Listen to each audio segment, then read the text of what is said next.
Hello, what's up? Good morning sa inyong lahat. Ngayong umaga, i-update ko muna kayo sa ating paboritong spot. Medyo matagal-tagal na rin tayo hindi napapasyal doon. Papasilip ko sa inyo kung ano nang nangyari at ano nang itsura ngayon. Dati, ito itsura niya sa mga last video natin. Medyo masukal, madamo, pero ngayon, ang laki na ng pagbabago. Yan. Ano pang inaantay natin? Tara, let's go!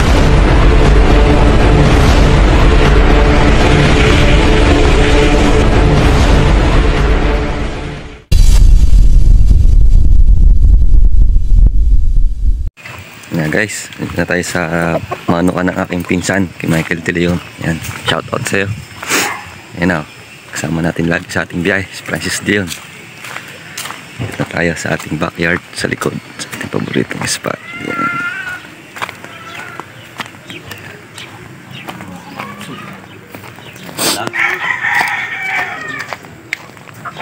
Yan. Ano? Na, ang itsura ng ating paboritong spot ngayon. Napakalinis na hanggang labas. Ito, tanim na okra. Puro okra yan guys. Sa kabila pipino. Ito naman mga sitaw. Yan, balot ng mga lambat. Parang dito kayo ng mga manok. Sa kabila mga punla. Ito naman tayo sa gawing kaliwa. Yan. Meron dyang gabi, talbos ng kamote, saka pechay. Doon sa kabila ng lambat guys. Yan. Yan, talbos ng kamote, sitaw. Naging vegetable farm na ang ating paboritong spot. Yan. Napakalinis na, napakaganda. Yan, pasyal naman tayo sa labas. Sa tabing dagat. Silipin natin kung gaano siya kalinis at kaganda.